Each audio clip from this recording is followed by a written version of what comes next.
kaum rebahan dimanapun Anda berada, semoga sehat selalu tanpa kekurangan apapun. Sebelumnya Mimin ucapkan terima kasih kepada yang sudah subscribe. Yang belum subscribe silahkan subscribe dulu ya guys ya, supaya Mimin makin semangat bikin kontennya. Oke, kita lanjutkan ke part 4-nya. Tapi sebelumnya intro dulu kali ya guys ya.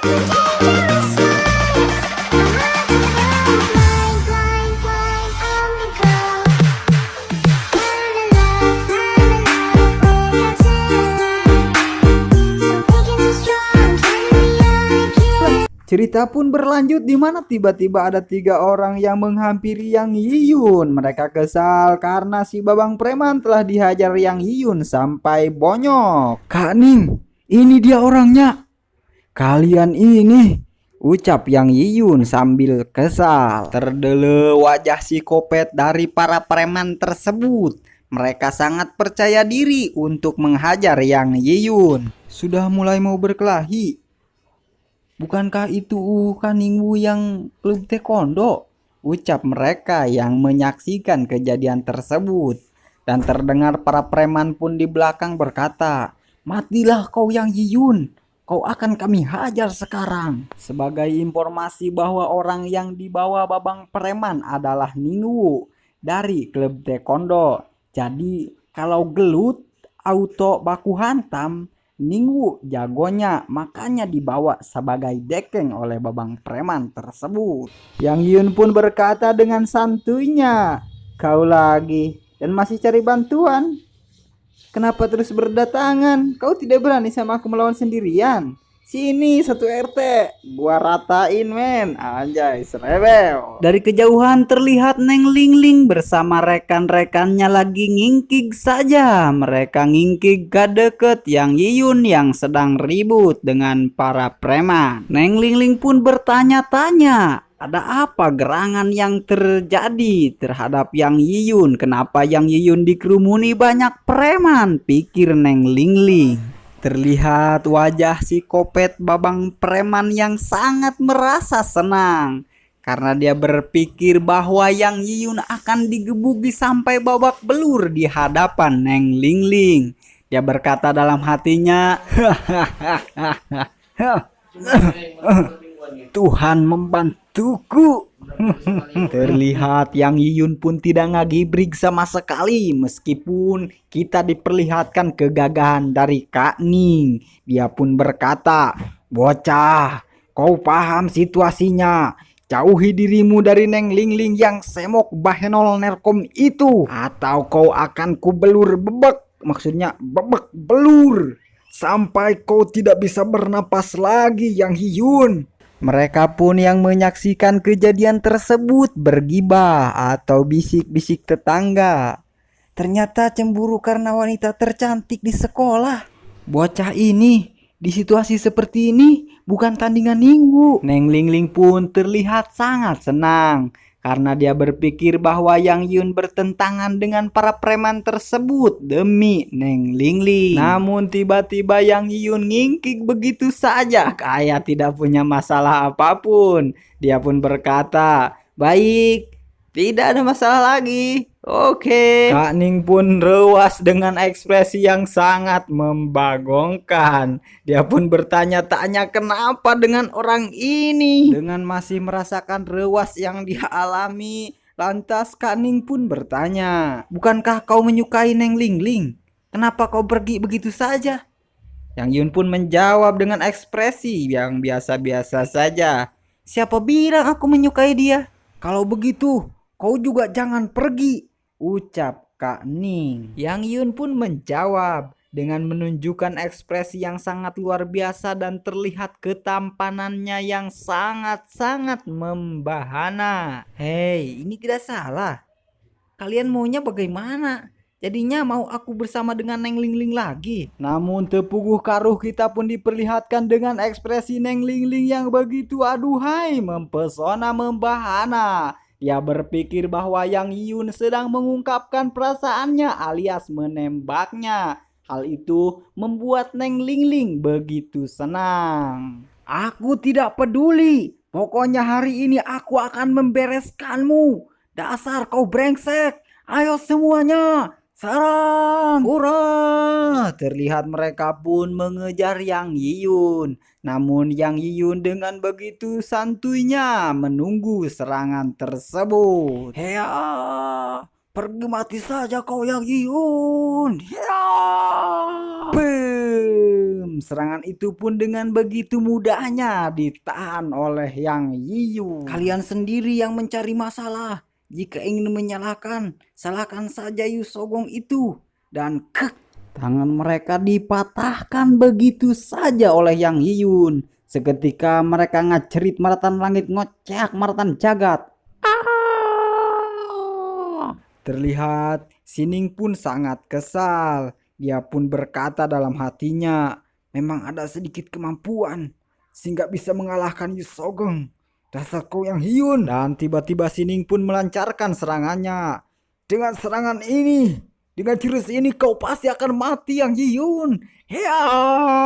Boom! Dengan mudahnya Yang Hyun pun menahan serangan tersebut hanya dengan menggunakan satu tangan. Tanpa aba-aba Yang Hyun membalikan serangan tersebut dan boom! Serangan itu pun dilancarkan ke bengetnya Sining. Sehingga membuat Sining terlihat sangat babak belur. Terdele giginya pun rontok sehingga membuat orang-orang yang ada di sekitarnya tercengang-cengang. Terlihat si Babang preman pun molohok mata si Mete. Bahkan Neng Lingling pun tak percaya dengan apa yang sedang dia saksikan.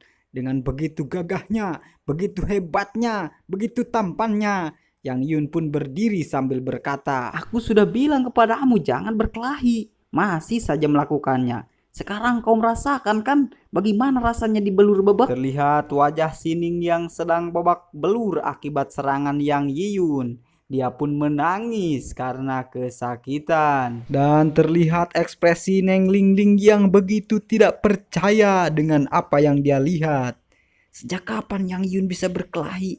Tapi dia yang begitu lumayan tampan juga, ucap Neng Lingling dalam hatinya. Dan kita pun diperlihatkan suasana malam hari yang begitu indah di tempat kediaman Yang Yiyun. Terlihat Yang Yiyun yang sedang berkultivasi atau dalam bahasa Inggrisnya itu tapa. Terlihat aura yang sangat berpupulintiran di depan Yang Yiyun yang sedang melakukan kultivasi. Apaan sih? Kultivasi.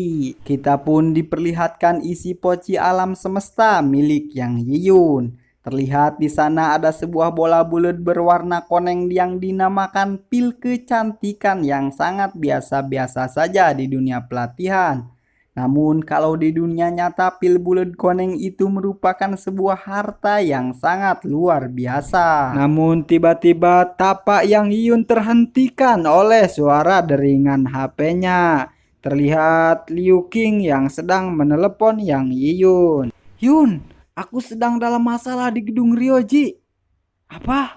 Tunggu aku di sana." Tanpa berpikir panjang, Yang Yun pun langsung bergegas pergi ke gedung Ryoji tersebut. Sesampainya di sana terlihat Liu Qing yang sedang dicari kanan oleh dua orang misterius. "Kau tahu apa yang sedang kau lakukan?" ucap orang misterius tersebut. "Maaf Tuan, aku tidak sengaja," ucap Liu Qing. "Dasar kau satpam brengsek, Tuan Muda Song sudah mendatangani Oke, kayaknya ini efek kurang ngopi, jadi Mimin akan ngopi dulu kali ya guys ya. Oke, kita lanjut. "Dasar kau satpam brengsek, Tuan Muda Song sudah mentandatangani perjanjian pembelian porselen biru putih ini denganku. Tapi kenapa kau malah menghancurkannya?